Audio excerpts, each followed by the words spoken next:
es amar. Pero ¿cómo amar lo que no se conoce? En el esplendor de la verdad presentamos Creo, Señor, yo creo.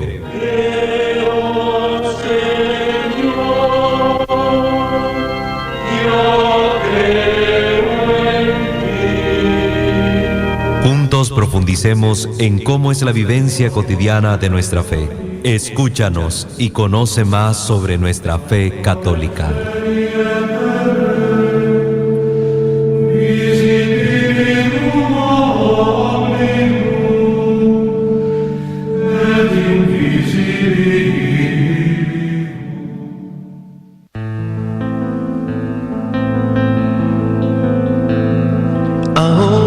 Que nunca y contra la opinión de tantos, entre voces de ultratumba y sus acordes camuflados, poemas y lisuras, siempre oscuro y nunca claro, los expertos. Muy buenos días, queridos hermanos, es un gusto estar nuevamente con ustedes en vivo en su programa Creo, Señor, yo creo, que como todos los lunes llega a sus hogares gracias a la señal de Radio Católica El Esplendor de la Verdad 105.3. Está con ustedes su servidor en Cristo, el seminarista Walter Fajardo, y en controles nuestro hermano Francisco Ortiz. Entonces vamos a iniciar nuestro programa del día de hoy poniéndonos en las manos del Señor y pues a continuar este hermoso proyecto que el Señor trae para todos ustedes a través de mi persona.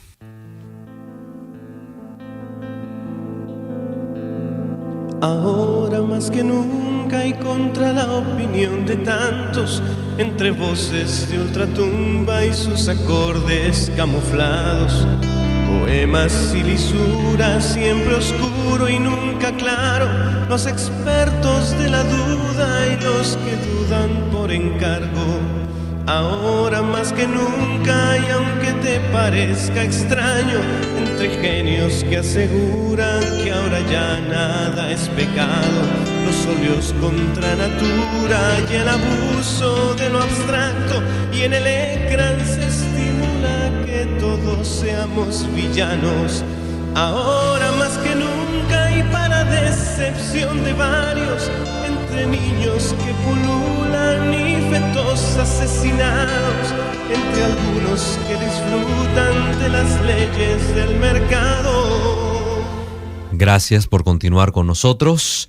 Estamos en su programa Creo, Señor, yo creo. Y vamos a continuar abordando el tema donde lo dejamos en nuestro último capítulo, donde veníamos abordando el sacramento de la Eucaristía contemplado desde la carta a los Hebreos, tocando sobre todo la temática del sacrificio, cosa que hoy en día ha perdido interés para muchas personas. Oír la palabra sacrificio tiemblan, le da miedo, porque sienten que es una exigencia que no van a poder cumplir, pero el ejemplo que tenemos y nuestro paradigma es Jesucristo, que nos invita a poder realizar el sacrificio de nuestra vida también, porque la misma Escritura nos lo dice, todo lo podemos con Cristo que nos da la fuerza. Si nosotros no le creemos al Señor, entonces ¿a quién le vamos a creer? ¿A quién le vamos a creer? Y esta falta de fe, queridos hermanos, antes de entrar de lleno al programa, tiene su raíz precisamente en el mal social que nos rodea a lo largo de la historia, a lo largo del devenir histórico en el cual la Iglesia se encuentra situado. Hemos visto, por ejemplo, no vayamos muy largo, que el 31 de octubre, coincidentemente con Halloween, ¿verdad?, el gran día satánico, porque realmente lo es, se estaba celebrando un año más de la Reforma Protestante. Una reforma que es diabólica. Yo me atrevo a decirlo acá. Ustedes me conocen que no tengo pelos en la lengua. Yo digo las cosas como son. El protestantismo es una realidad satánica, un plan del demonio para dividir el cuerpo de Cristo. Toda división procede de Satanás. La Escritura nos lo enseña. Y si el protestantismo se convirtió en una decisión dentro de la Iglesia, ¿cuál es la raíz? Satanás. La lógica lo intuye, la lógica lo indica. No es necesario buscarle tres patas al gato para darnos cuenta de ello. Y vean, y se lo digo porque desgraciadamente esto es lo que se estaba diciendo ese día en las iglesias protestantes. Yo pasé por varias y en una de ellas precisamente escuchaba al pastor que decía: damos gracias a Dios porque un año más estamos celebrando que Martín Lutero nos abrió los ojos a los cristianos de verdad. Nos enseñó que la fuente de la doctrina de verdad está en la Biblia y que el invento del papado y de los sacramentos no trae la salvación sino solo nuestro Señor Jesucristo. Y lo decía gritando a voces, con orgullo. Y es una mentira que proviene de no comprender la realidad salvífica que Cristo ha transmitido a través de la iglesia y que ha sido Cristo el que ha puesto la autoridad pontificia y ha sido Cristo quien ha abierto el tesoro de los sacramentos para darnos la gracia santificante a través de ellos en la iglesia. El protestantismo es diabólico. Busca engañar a los cristianos para enredarlos en el mal y al final perderlos, quitándole todas estas herramientas de gracia que les pueden ayudar en su camino de fe. Entonces, el protestantismo es una mella dentro de la iglesia. Y digo dentro de la iglesia porque estos hermanos comparten, se supone, nuestra fe y comparten con nosotros el bautismo, lo único que nos une a ellos. Y si es el bautismo válido, recalco, ¿verdad? Porque hemos hablado de eso. No todos los bautismos oficiados en esa iglesia son válidos. Incluso leímos aquí una lista que ha salido en el documento del segundo sínodo de la diócesis de Estelí, donde se menciona la lista de todas estas iglesias protestantizadas y sectarias que no dan un bautismo válido. Entonces, hay que tener cuidado. Los hermanos no católicos que hablan en contra de la iglesia, que hablan en contra del sacrificio de la misa, están satanizados y tienen que abrir los ojos. Dense cuenta que al final de los tiempos seremos juzgados por todos nuestros actos, por las palabras que dijimos, si engañamos a un hermano y lo llevamos al error. Hermanos, hay que abrir los ojos. La iglesia se está enfrentando a momentos difíciles. Hoy lo estamos viviendo en nuestro país, Nicaragua, con muchos católicos dentro del mismo seno de la iglesia que hablan contra los obispos, los sacerdotes, sin tener temor de que cuando mueran van a ver a Dios cara a cara, que es un juez severo. Y hermano, teme, porque hay castigo.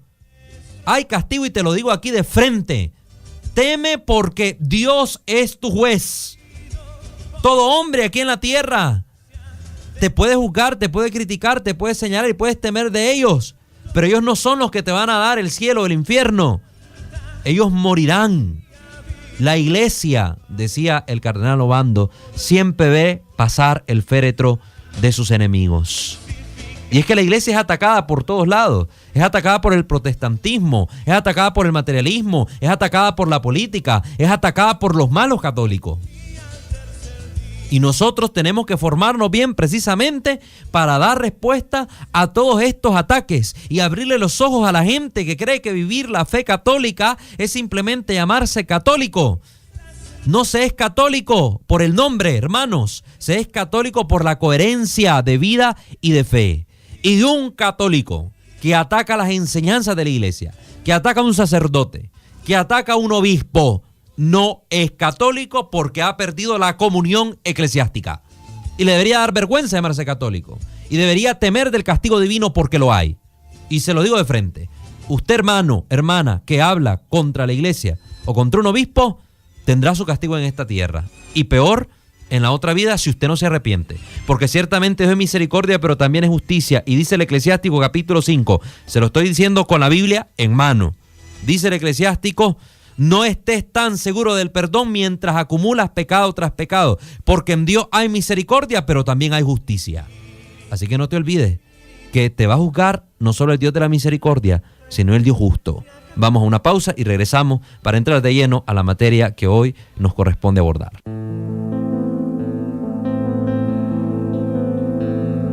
Ahora más que nunca y contra la opinión de tantos, entre voces de ultratumba y sus acordes camuflados. Muchas gracias por continuar con nosotros, queridos hermanos, en este su programa Creo, Señor, Yo Creo, donde estamos abordando el santo sacrificio de la Eucaristía. Recuerden la frase de Martín Lutero, una frase famosa de él: destruid el santo sacrificio de la misa y destruiréis la Iglesia católica. Pues Martín Lutero se murió hace 500 años y aquí la Iglesia sigue en pie. por la gracia de Dios. ¿Por qué? Porque el santo sacrificio que él tanto atacaba por no comprenderlo, fue realizado por nuestro Señor Jesucristo. Es Él quien se entrega en la cruz, que se inmola por amor a nosotros en la cruz del Calvario y ofrenda este sacrificio de manera perpetua para que la iglesia, que es su cuerpo, se alimente de Él y tenga vida, y vida en abundancia, como lo dice el Evangelio de Juan en el capítulo 6. Entonces, queridos hermanos, vamos entrando de lleno, tocando siempre el tema desde el libro No todo el que dice Señor, Señor, del padre Daniel Gañón. Recuerden que con este libro es el que hemos estado trabajando.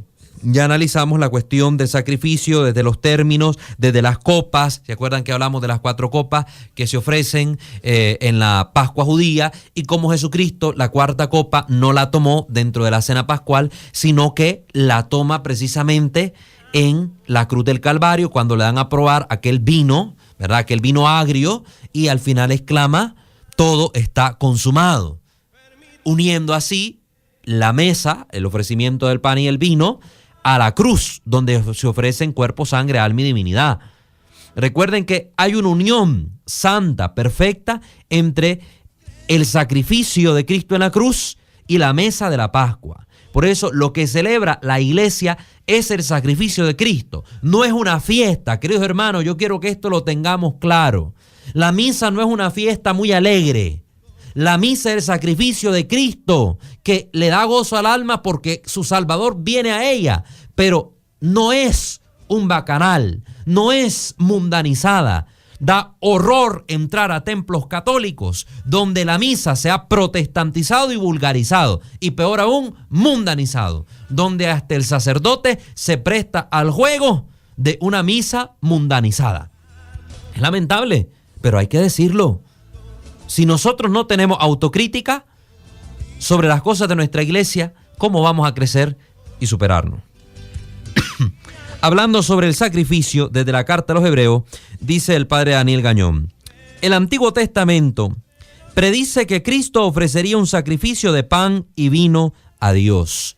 ¿Dónde lo predice esto? Recuerden que en el Antiguo Testamento encontramos todas las prefiguraciones que encuentran luz en el Nuevo Testamento y su realización en la figura de Jesucristo y los personajes que son partícipes precisamente de esta etapa de la historia de la salvación. Cristo, como miembro del pueblo de Israel, pertenecía a la tribu de Judá. Recuerden, ha vencido el león de la tribu de Judá. No era de la tribu de Leví, que era del orden de Aarón, los sacerdotes que ofrecían los sacrificios en el templo. Pero Cristo se convierte en un nuevo sacerdote, sacerdote nuevo y eterno, que no realiza un sacrificio de bestias, de animales, como lo hacían los sacerdotes del orden de Aarón. Ahora nace con Cristo un sacrificio nuevo y eterno, prefigurado precisamente en el sacerdote y rey de Salem, Melquisedec, que cuando llega Abraham, ofrece precisamente por él un sacrificio a Dios de pan y vino. Precisamente es lo que va a ofrecer Cristo en la última cena. Tomó pan en sus manos, lo bendijo, dio gracias, lo partió, lo dio a sus discípulos. Tomó la copa, la bendijo, dio gracias, la pasó a sus discípulos. Pan y vino. El mismo tipo de sacrificio. Melquisedec es un sacerdote que prefigura a Cristo.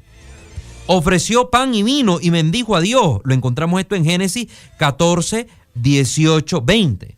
Y en la escritura a Melquisedec se le conoce como un sacerdote para siempre, porque precisamente no se nos da ningún otro dato, ni cuándo nace ni cuándo muere. Simplemente aparece como el sacerdote que ofrece el sacrificio. Quedó como estático en un momento en la eternidad donde no pasa ese acto que él realiza.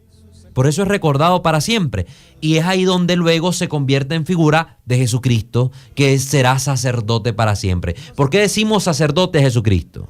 Porque Jesucristo ofrece ese sacrificio, sacher, sacrificio. ¿Qué ofreció en sacrificio? A sí mismo. Se inmoló en la cruz. Y es lo que quiere aclarar la carta a los Hebreos. Que Cristo ofrece un sacrificio distinto a los del Antiguo Testamento. Por eso, si los protestantes que tanto dicen estudiar la Biblia se dieran cuenta de la verdad, no atacarían el sacrificio católico, porque nada tiene que ver con el sacrificio del Antiguo Testamento. Más bien son ellos los que quieren volver a las costumbres israelitas y cada vez van peor, porque sus templos los están decorando cada vez más buscando darle la forma del templo de Salomón. Están buscando cómo hacer el arca de la alianza. Ahí anda un arca peregrinando. Precisamente esta iglesia de Pare de Sufrir anda un arca de la alianza peregrinando por ahí. Vemos a otras iglesias medio judías, medio cristianas, que son sectarias, donde sus pastores o sus miembros se visten hasta como los judíos. Y suenan los cuernos y celebran el Shabbat y tienen la menorá, que es aquel candelabro de 9 brazos, por ahí puestos en sus templos. Y entonces cada vez más judaizados. Por eso hacen presentaciones de niños en sus templos, porque son costumbres judías. Nosotros somos cristianos, hermanos. Y tenemos en Cristo un nuevo sacerdote, un sacerdote eterno. ¿Por qué? Porque Jesucristo es Dios. No solo hombre, sino Dios y hombre verdadero. Y como Dios, ¿qué? Es eterno. Por tanto, el sacrificio de Cristo no pasa nunca. Y algo que tenemos que entender es que en la misa, la Santa Misa, el santo sacrificio de la misa, lo que se hace es precisamente el memorial. La anamnesis, la memoria de lo que Cristo ha hecho en la cruz. No es que matamos nuevamente a Jesucristo en el altar, que esa es la mala concepción que tienen los protestantes, porque siguen confundiendo el sacrificio de Cristo en la Santa Misa con el sacrificio de los sacerdotes en el templo de Jerusalén, donde a cada rato mataban y degollaban corderos y vacas y palomas y otro montón de animales. ¿Para qué? Para dar culto a Dios. No es ese el sacrificio de los católicos, es el sacrificio de Cristo. De hecho, el Salmo 110 predice este sacerdocio real de Cristo y dice: tú eres sacerdote para siempre según el rito de Melquisedec. ¿Cuál fue el rito de Melquisedec? El ofrecimiento del pan y el vino. Y es un nuevo sacerdote, porque precisamente ese salmo dice: yo te he engendrado hoy, ha nacido hoy un nuevo sacerdote. Cristo, de la tribu de Judá, no es de la tribu de Leví, no es sacerdote según el rito de Aarón, es ahora un sacerdote nuevo según el rito de Melquisedec. Esto tengámoslo claro. Un sacerdote es uno que ofrece sacrificio. En el caso de Jesús es a la vez sacerdote y sacrificio, y es lo que nos está aclarando la carta a los Hebreos. Cristo es sacerdote, víctima y altar, dice la carta a los Hebreos.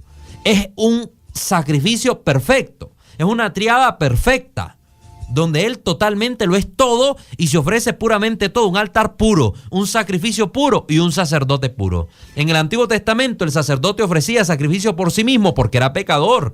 El altar debía ser purificado con sangre, con agua, con incienso, porque era impuro también, de materiales impuros y se tenía que purificar. Cristo es un sacrificio puro, un sacerdote puro y un altar puro porque no tiene pecado. Es el sacrificio de la Iglesia Católica. ¿Dónde se encuentra entonces la forma de sacrificio eterno para poder decir que Cristo es sacerdote para siempre de Jesús, que sea de acuerdo al sacrificio ofrecido por Melquisedec? Y entonces distinto del Calvario. ¿Dónde se encuentra? Precisamente en la cena pascual de Cristo, la última cena que celebró con sus apóstoles, donde Él ofrece al Padre pan y vino y lo reparte. Y luego da la orden a los apóstoles: hace de esto en memoria mía. Y los apóstoles ahí es donde participan del sacrificio de Cristo, porque Él les hace partícipe, les da la potestad de realizar ese mismo sacrificio. Por eso es que nace en la iglesia un nuevo sacerdocio, y un sacerdocio que tenemos que entender muy distinto al del Antiguo Testamento, porque en el Antiguo Testamento cada sacerdote era un sacerdote diferente, nuevo en sí mismo. Dentro de la iglesia solo existe un sacerdote, se llama Jesucristo. Y en el sacerdocio de Jesucristo participan aquellos hombres bautizados que son llamados por Él a esa vocación íntima y hermosa de ser administradores de esta gracia. Y lo une así de tal manera que les da el poder para poder ofrecer esta ofrenda pura y santa en cualquier lugar de la tierra, en todo momento, para agradar al Padre y alimentar a la iglesia. Es el sacerdocio que Cristo ha comunicado a los ministros ordenados. Precisamente el orden. Es el sacramento del orden. Entonces, estos hombres a los que llamamos sacerdotes, los curas, los padrecitos, como usted le quiera decir, son sacerdotes en Jesucristo. Por eso siempre el sacerdote que ofrece la víctima es Cristo. No es el padre fulano, no es el padre sutano, no es el padre perencejo, es Cristo quien en el momento de la misa está tomando nuevamente en sus manos el pan y el vino para ofrecerlo a su Padre. Y eso lo puede hacer porque Cristo es omnipresente y está ahí como víctima y como sacerdote, nuevamente ofreciendo ese sacrificio como acto de adoración al Padre, porque es un acto eterno, por eso se puede repetir en el tiempo, porque siempre está ahí, es actual, y la iglesia lo único que hace es actualizarlo. Vamos a otra pausa y regresamos para seguir hablando de este tema.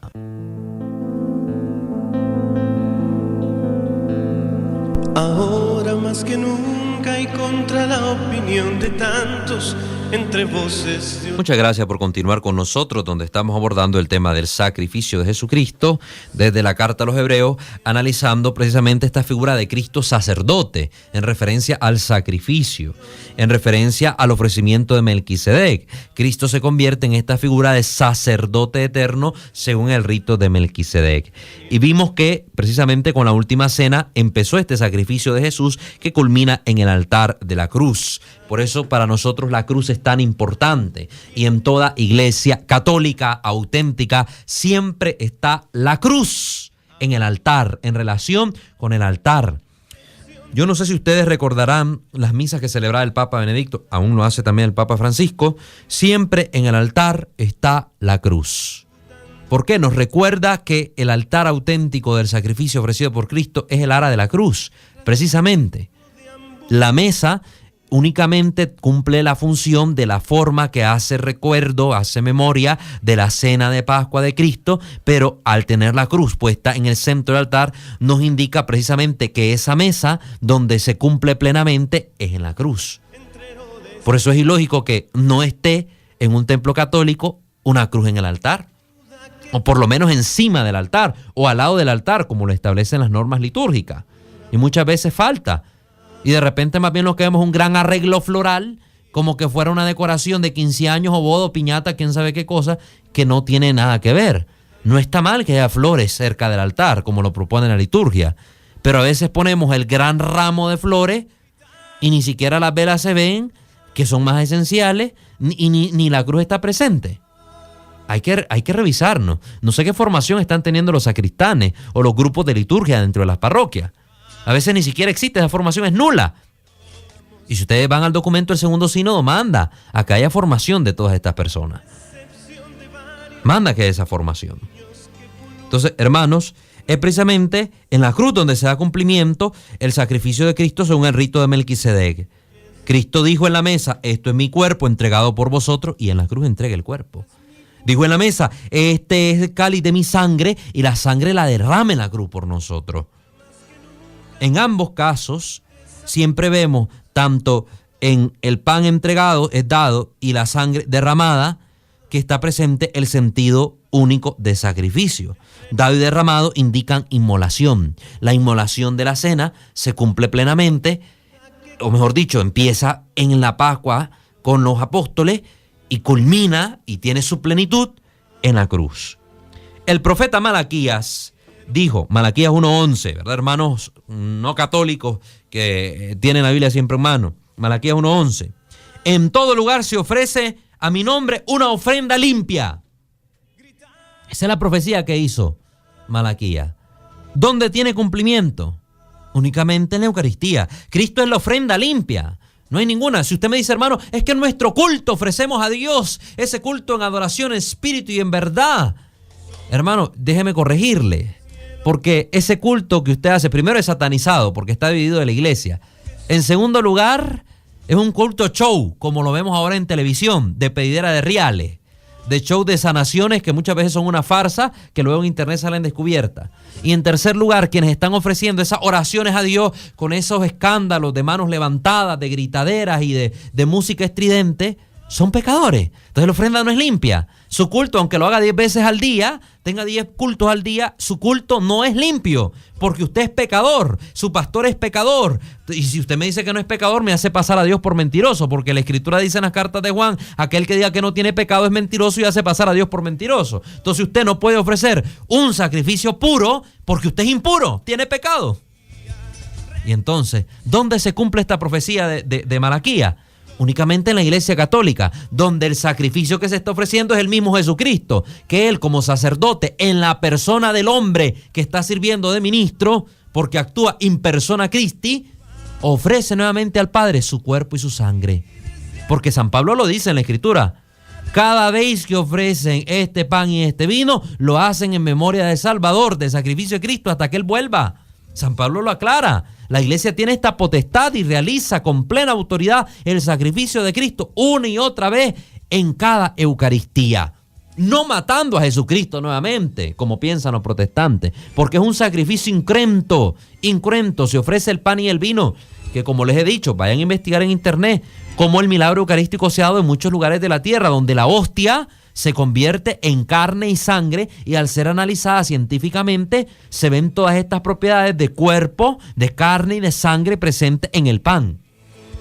Hay hostias que están mitad pan y mitad carne y sangre, expuesta para que cualquier incrédulo pueda verlo y cualquier científico pueda analizarlo. Es un milagro, precisamente porque violenta las leyes de la naturaleza, y solo Dios puede realizar eso, ni Satanás puede hacer eso. No puede hacer milagros Satanás. Satanás puede aparentar milagros, como lo vemos en muchas sectas protestantes, de sanaciones y curaciones, para engañar a la gente, como lo dice la segunda carta a los Tesalonicenses, capítulo 2. Yo no le estoy inventando cuentos, vaya a leer que ahí dice que Satanás va a hacer toda clase de obras así maravillosas para engañar a la gente, y la gente que esté débil en la fe se va a dejar engañar, y que el Señor mismo, porque han elegido la mentira, lo va a permitir.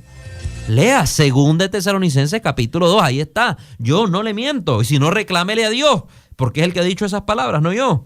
Entonces, ¿dónde se ofrece este sacrificio profetizado por Malaquías? Únicamente en la Iglesia Católica, en manos de los sacerdotes, que en la persona de Cristo actúan para hacer nuevamente presente el misterio de nuestra salvación. El sacrificio del Calvario ocurrió una sola vez y en un solo lugar, pero se hace presente en cada una de las misas.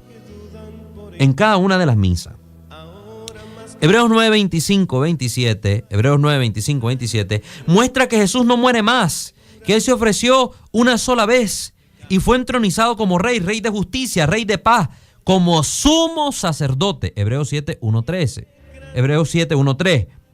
Y es exactamente así que el Padre mira el ofrecimiento perfecto y perpetuo de su Hijo Jesús, como un sacrificio ofrecido por manos de su sumo sacerdote, que entra en el santuario del cielo, el verdadero santuario, aquel santuario que miró Moisés y quiso replicar aquí en la tierra, y se ofrece él al Padre como única víctima de propiciación por nuestros pecados, porque ninguna otra víctima podía pagar el precio de nuestros pecados, hermano. Ninguna. Si el sacrificio de Cristo hubiera terminado, este sacrificio no podría ser llamado sacrificio eterno, porque es eterno precisamente porque perdura por lo largo de los siglos y de los siglos y de los siglos.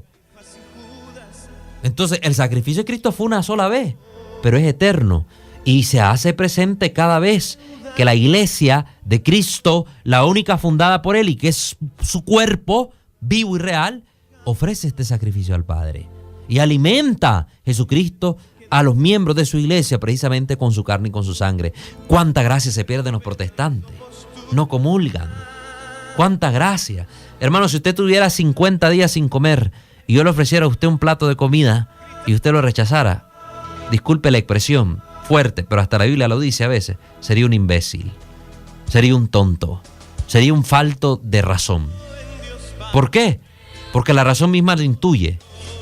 Vas a agarrarlo para alimentarte, esa comida que te doy. Si Cristo se está ofreciendo a ti en el pan de vida para alimentar tu alma, que se muere de hambre y de sed por Él, ¿por qué no le tomas en la Eucaristía?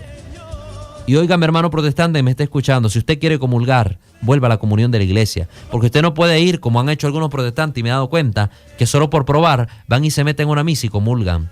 Dice la Escritura, también lo dice San Pablo en la carta a los Corintios, que si alguno va y se acerca a la mesa del Señor y comulga el cuerpo y la sangre del Señor, estando en pecado, es decir, indignamente, usted comulga su propia condenación, y en vez de comer este alimento que le estoy diciendo que le va a dar vida eterna, vida en abundancia, usted se está comiendo su propia condenación. Tenga cuidado, la Eucaristía no es juego ni para estar practicando y experimentando a ver qué siento. Fernando Casanova, en su testimonio sobre la Eucaristía, dice que cuando él entró a la iglesia y vio al sacerdote ofreciendo el pan y el vino, hasta sintió el olor de sangre y se conmovió a tal grado que quería llorar y buscó la confesión para poder comulgar. Imagínense. Qué hermoso. Vaya a buscar el testimonio de ese ex pastor pentecostal convertido. Sí, pentecostal, de aquellos que les agarra gritadera y convulsiones en el suelo en las iglesias. Cosa que no es del Espíritu Santo, sino de los espíritus inmundos. Vaya a ver ese testimonio. Cristo ha ofrecido este sacrificio perpetuo. Tú eres sacerdote para siempre, dice la carta a los Hebreos 5:6. Los otros sacerdotes llegaron a ser muchos, debido a que por la muerte no podían continuar. Se moría el sumo sacerdote de Jerusalén, tenía que venir otro. Mas Cristo es eterno, permanece para siempre, por tanto tiene un sacerdocio inmutable, dice la carta a los Hebreos capítulo 7, versículo 23 al 24. Hermano, todo se lo estoy diciendo con la Biblia. El sacrificio no sangriento de la misa aplica los méritos de Jesucristo, ganados una vez para siempre en la cruz, a todos aquellos que participan de ese sacrificio. Por eso, hermano, es unirnos al sacrificio de Cristo. Usted participa en misa no cuando grita, no cuando canta, no cuando aplaude, que no se debe hacer en misa, sino cuando usted une su corazón a lo que Cristo hizo en la cruz. Ahí usted está participando de verdad en la misa. Esa es la auténtica concelebración en la Eucaristía, que nosotros los laicos debemos aprender a tener conciencia de ello. Cristo no muere más. Su sangre derramada en el Calvario es ofrecida al Padre perpetuamente. Sin embargo, se hace presente en el altar por las palabras del sacerdote, que invoca al Espíritu Santo y transforma. Se da precisamente la transustanciación, transforma el elemento pan y el elemento vino en el cuerpo y la sangre de Cristo. Es el Espíritu Santo quien realiza este milagro. Es el Espíritu Santo. No es el sacerdote ordenando, ven Cristo aquí, te voy a matar en el altar, sino que es el sacerdote invocando al Espíritu Santo para que el Espíritu Santo haga presente el cuerpo y la sangre del Señor Jesús en ese pan y ese vino. ¡Qué hermoso! Y un milagro que se pierden hasta muchos católicos que van a misa y están distraídos, abriendo la boca como lelos a veces, o viendo quién sabe a los chicos los palotes. No están concentrados en la misa. Entonces, hermano, no nos perdamos esta gracia. No nos perdamos esta gracia. Vamos a una pausa y volvemos al último bloque doctrinal.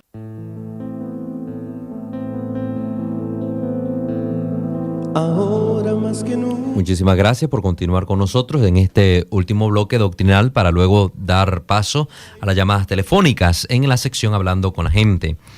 Estamos diciendo que Cristo ha ofrecido un sacrificio. Discúlpenme que recalque tanto esto, pero es importante, hermano. A veces no lo pensamos bien. Hemos dicho que es un sacrificio perpetuo. Si es un sacrificio perpetuo, para ofrecerse sacrificio se necesita este altar. Este altar es un sacrificio. Todo sacrificio necesita altar. ¿Cuál es ese altar? Hebreos 13:10 dice: tenemos un altar del cual no tienen derecho, oigan bien, no tienen derecho de comer los que sirven al tabernáculo de los judíos. Hebreos 13:10. Esto nos aclara que existen dos tipos de altares. El altar de los judíos, del sacrificio del Antiguo Testamento, y el altar ahora de los cristianos, la nueva iglesia, el nuevo pueblo de Dios, el nuevo pueblo de Dios, el nuevo pueblo de Israel, la iglesia, tiene un altar, el altar de Cristo. El altar de Cristo, la mesa eucarística. Ese es el nuevo altar, donde no tienen derecho a comer los que sirven al tabernáculo. Es decir, no son el mismo tipo de sacrificio, son sacrificios diferentes. Y si estos quieren acercarse a comer y tener derecho de comer, tienen que ser miembros de la iglesia, bautizarse, creer, tener fe en el Señor Jesucristo. Los judíos tienen que convertirse. Pero los que se llaman verdaderos cristianos, según ellos, que son los sectarios ahora son judaizantes, quieren andar matando vacas, becerros, terneros, quieren andar teniendo los cuernos y no sé qué babosadas, que son cosas que ya los cristianos no podemos hacer. Recuerden, yo tengo un programa aquí grabado, lo pueden buscar en YouTube, no volver a las costumbres judías. Ese era el pleito que había precisamente en el cristianismo primitivo, que habían cristianos judaizantes, precisamente los que venían convertidos del judaísmo. Eran judaizantes, querían ser cristianos, pero seguir observando las leyes de los judíos, las leyes de Moisés. No, el altar de la iglesia es distinto al altar de Israel. ¿No sabéis que los que trabajan en las cosas sagradas comen del templo y que los que sirven al altar, del altar participan? Dice la primera carta de los Corintios 9:13. Precisamente Esto es lo que hacemos nosotros. Participamos de las cosas sagradas que ahora Cristo nos da en el altar de su cuerpo y de su sangre inmolado en la cruz. El sacrificio de una vez para siempre de Jesús es hecho presente encima de nuestros altares en la misa. Así que ofrezcamos siempre a Dios por medio de él sacrificio de alabanza. Hebreos 13:15. Al fin y al cabo, los hermanos que se fijan en Hebreos 9, ¿verdad? Que es donde está este punto donde fijan la mirada a los hermanos separados, donde dice que no hay más sacrificio, están malinterpretando. Los sacrificios que ya no hay más, que no tienen ningún poder ni validez, son los sacrificios del Antiguo Testamento. Entonces estos hermanos se oponen a la enseñanza católica del sacrificio en la misa. Dicen, no soy católico romano porque como evangélico, como pentecostal, como bautista, creo que cuando Cristo murió en la cruz, murió una sola vez y para siempre. Y por lo tanto yo nunca podría creer la fantástica herejía de la Iglesia Católica que declara que cada vez que uno de sus sacerdotes ofrece la misa, Cristo es crucificado nuevamente en ese altar romanista. Eso dicen los protestantes. Eso está tomado en un libro, ¿verdad? Del autor Fisher, ¿verdad? Un protestante. En el libro Un católico investiga el evangelio, ¿no? El autor evangélico supone el siguiente diálogo con un católico. Dice, voy a suponer que tú eres el Señor Jesús, que estás a la diestra de Dios, manejando todos los asuntos del universo. Eres el objeto de la admiración de millones y millones de ángeles y santos. Ahora, numerosísimas veces al día llega el mandato de uno ínfimo gusano de la tierra que dice, bájate inmediatamente, Jesús, te quiero sacrificar y comer. ¿Qué te parece? ¿Cuál sería tu reacción? Y el católico contesta, según ese protestante, yo diría que son unos locos y blasfemos. El evangélico responde, entre otras cosas, que Cristo diría, ya no muero, la muerte no me domina. Esto es un diálogo que él presupone, un protestante, para mostrar que él tiene razón, donde Cristo está defendiendo que él ya no muere más, etcétera, etcétera. Eso ya lo sabemos. Hermano, en la misa el sacerdote dice, santo eres en verdad, Señor, fuente de toda santidad. Por eso te pedimos que santifiques estos dones, el pan y el vino, con la efusión de tu espíritu, de manera que sean para nosotros cuerpo y sangre de Jesucristo nuestro Señor. El sacerdote no dice, bájate inmediatamente, Jesús, te quiero matar. No, es el Espíritu Santo el que realiza el milagro. Además, Jesús es omnipresente. No necesita bajar de ningún lado porque está en todos lados. Por otro lado, llamar a los sacerdotes ínfimos gusanos es faltar el respeto a los ministros del Señor, al mandamiento del amor, como lo hace este hermano separado. Para nosotros es un error en la interpretación lo que sufren los hermanos no católicos. Hebreos 9 examina el antiguo pacto y quiere mostrar a los cristianos la diferencia entre el antiguo pacto y el nuevo pacto. Recuerden, Cristo ofreció, este es el cáliz de mi sangre, sangre de la alianza nueva, y oigan lo que sigue, y eterna, que está presente hoy, mañana y siempre. Y eterna. Moisés toma la sangre de los becerros y machos cabríos para purificar el tabernáculo. Lo dice la carta de los Hebreos 9, 19, 25. Bajo la antigua ley, el sacrificio tuvo que ser repetido para la remisión de los pecados. En la dispensación cristiana, la sangre de Cristo fue derramada una sola vez, pero es ofrecida continuamente al Padre en el altar de la Eucaristía. ¿Cómo puede ser esto? Jesús es el mismo ayer, hoy y siempre, por los siglos, dice la carta de los Hebreos 13, 8.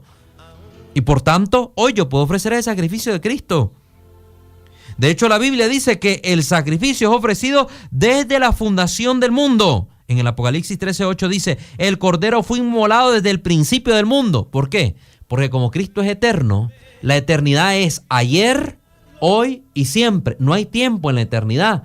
Entonces el sacrificio de Cristo se hizo y tuvo efecto incluso para redimir a Adán y Eva. Por eso dice el Apocalipsis, el sacrificio del Cordero inmolado es ofrecido desde el principio del mundo. ¿Ya ven el efecto eterno que tiene el sacrificio? Por eso yo puedo ofrecer la sangre de Cristo y el cuerpo de Cristo hoy y mañana y pasado mañana y de aquí a 20 siglos. Y tendrá validez. ¿Por qué? Porque es una ofrenda eterna, porque es un Dios el que se está ofreciendo ahí. El único y verdadero Dios. No hay tiempo en la eternidad. Lo que Jesús hizo en el pasado es para Dios presente ahora. Y Dios puede hacer que el sacrificio de Cristo en el Calvario se haga presente para nosotros en la misa. ¿O acaso no creen que Dios es todopoderoso? ¿No creen que Dios tiene el poder para hacer presente el cuerpo y la sangre de su Hijo en el pan y en el vino. Entonces, ¿en qué Dios creen ustedes? ¿En un Dios impotente? Yo creo en un Dios omnipotente. Esta es la fe de la Iglesia Católica. El Dios omnipotente, omnisciente, omnipresente. Los atributos divinos. Dios puede hacer que el sacrificio de Cristo en el Calvario se haga presente para nosotros en la misa. Todas las veces que comiereis de este pan y bebiereis de este cáliz, la muerte del Señor anunciáis hasta que Él venga. Dijo San Pablo, primera carta a los Corintios 11:26. Vaya, búsquelo usted. ¿No me cree? Vaya, búsquelo usted. Vaya, búsquelo usted. Cristo se ha ofrecido por nosotros. Si usted tiene duda, pregúntele al Señor. ¿No dicen sus pastores que se comunican directamente con Él, que ven sueños, visiones y profecías? ¿Tiene duda? Vaya a preguntarle. Pero tenga la certeza que será un demonio el que le responda. Tenga la certeza. Mire, hermano, yo no temo decírselo, porque yo lo tengo comprobado, los exorcistas los han demostrado. En esos cultos protestantes se infestan, se posesionan. Vayan, pregúntenle al padre exorcista, a Fray Boris, que está aquí nomás en Jinotega. ¿Cuántos exorcismos ha tenido que realizar sobre personas que han participado de cultos pentecostales y han quedado poseídos por el demonio? No es el Espíritu Santo, hermano, el que está actuando ahí, es el diablo. Es el diablo. Hermano, vuelve a la fe verdadera. Deje el error a un lado y ten la valentía de poder decir: Señor, me equivoqué, perdóname porque me alejé de la verdadera iglesia y creyendo yo que estaba en la verdad, estaba en el error, estaba ciego, creía ver y no miraba nada. Vuelvo a ti como el hijo pródigo. Padre mío, perdóname, he pecado contra el cielo y contra ti. Y vas a ver que encontrás los brazos misericordiosos del Padre abiertos para ti, extendidos para decirte: hijo, bienvenido a casa, come y bebe, porque hemos preparado el banquete con el cordero cebado, que es Jesucristo, que se da para ti en la mesa de la Eucaristía. Hermano, Cristo te ama y quiere darte su cuerpo y su sangre en el santo sacrificio. Y tu hermano católico, valora el sacrificio de la misa. Y por favor, ve a misa con respeto. Mujeres, vístanse decente. No vayan enseñando carne, que nadie llega a ver carne. Llegamos a ver a Cristo, la carne de Cristo, no tu carne. Vístanse decente, vuelvan al uso del velo, recuperen lo santo. Varones, por favor, también, vístanse decente, nada de chinela, de gancho, de chores, camisolas. ¿Qué es eso? No vas a la playa, no vas al mar, vas al sacrificio de Cristo, vas al Calvario donde Cristo está muriendo por ti. Coros católicos, eviten por favor esas músicas bochincheras con ritmos de merengue, de cumbias. No vamos a bailar a la misa, no vamos a mover el trasero, las caderas, como decía un obispo. Vamos nosotros a participar del encuentro con Cristo y la música me debe llevar a elevar mi alma a Él. Respeto en el templo, nada de gritadera, de habladera, de chateadera. Guarde ese teléfono. Ojalá se fundieran los teléfonos cada vez que entrábamos a la iglesia para que aprendiéramos a darle lugar a Dios. Tenemos 24 horas al día y no le damos lugar a Dios. Y la única hora que supuestamente le dedicamos la pasamos chateando dentro de la misa. Porque el padre mucha habla, porque aburre, etcétera, etcétera. Entonces, hermano, usted no tiene fe, no tiene amor, no sabe a qué va a misa. Hágase un examen de conciencia y cambie, razone. Por favor, nada de aplaudideras en el templo. El templo no es para aplaudir. Usted quiere aplaudir y gritar, váyase al teatro, váyase a una discoteca. Y si van a hacer una actividad, ustedes, hermanos, miembros de los consejos parroquiales, propongan hacer actividades en lugares coherentes. En el templo no se va a hacer cine, no se va a hacer presentaciones, dramatizaciones. Eso se hace en los salones parroquiales. Y si no hay espacio, alquilen un lugar, presten una casa con suficiente espacio, pero no en el templo católico. Bueno, hermanos, hemos llegado al final del bloque doctrinal. Vamos a pasar al momento de hablando con la gente para que usted pueda llamar a los teléfonos, se los repito, 2714-0660, 2714-0660, 2713-9940, 2713-9940 o sus WhatsApp al 8830-2384, 8830-2384 o sus comentarios a través del Facebook Live que le daremos lecturas aquí en vivo. Vamos pues a la pausa y regresamos.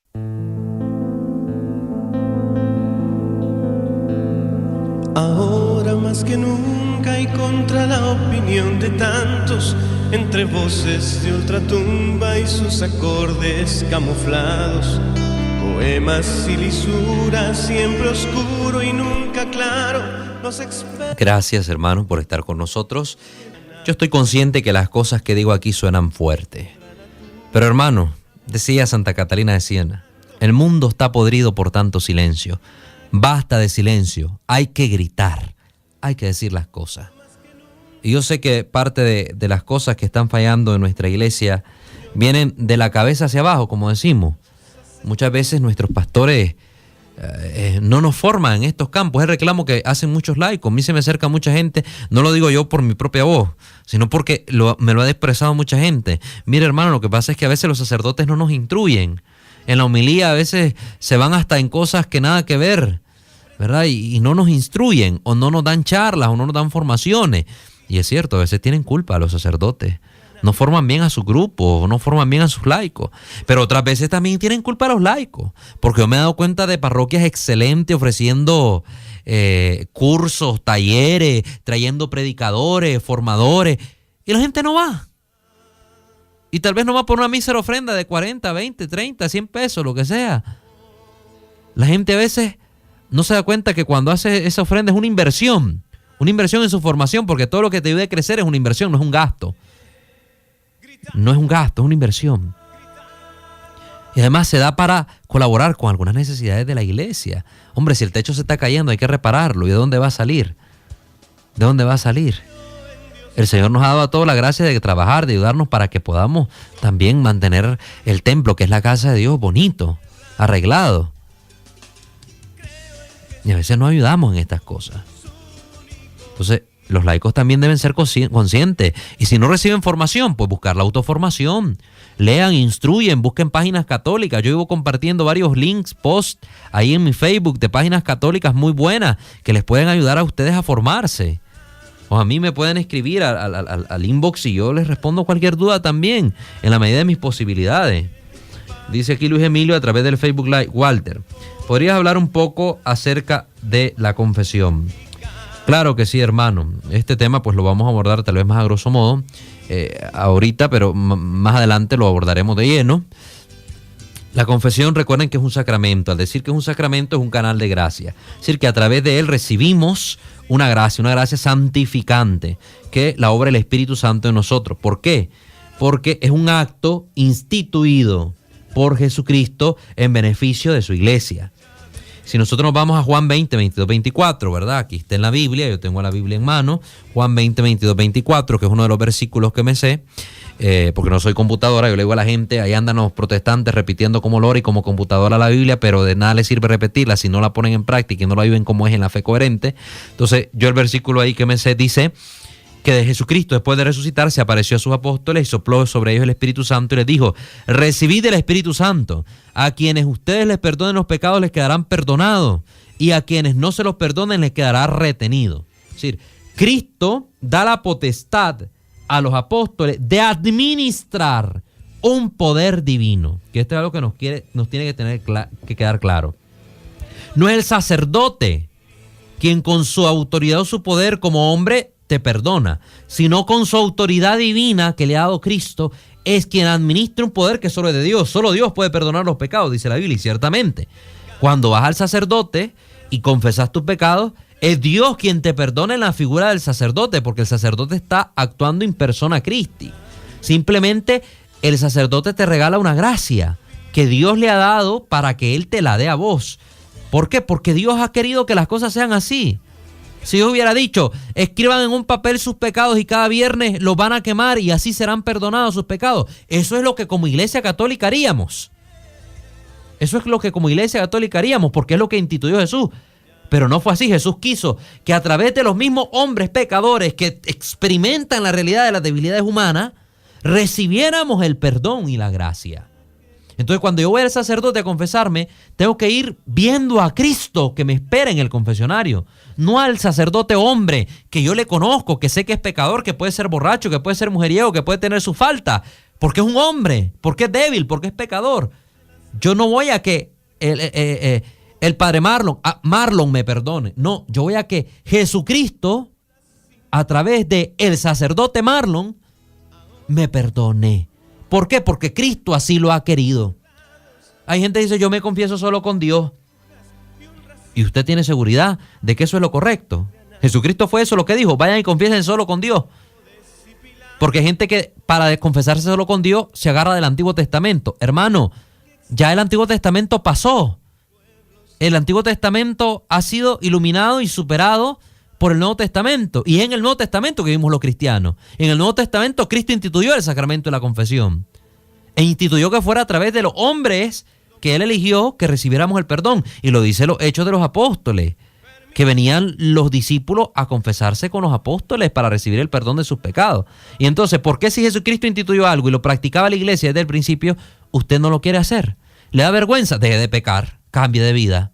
¿Le da vergüenza? Tranquilo, que el sacerdote no le interesa, no pone una agenda donde va anotando cada pecado que vos haces para después andártelo señalándote o juzgándote. Si el primero que se conoce pecador es el sacerdote que está administrando el perdón del pecado.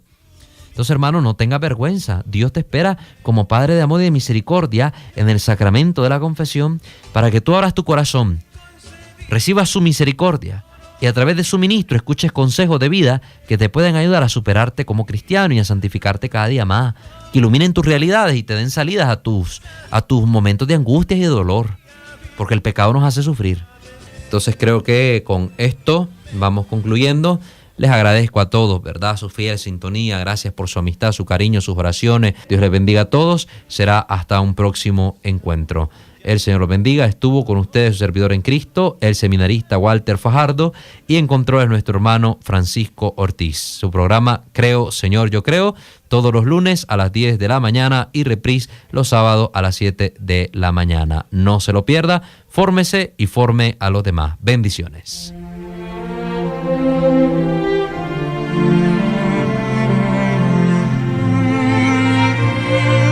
Creer es amar. Pero ¿cómo amar lo que no se conoce? En el esplendor de la verdad hemos presentado Creo, Señor, yo creo.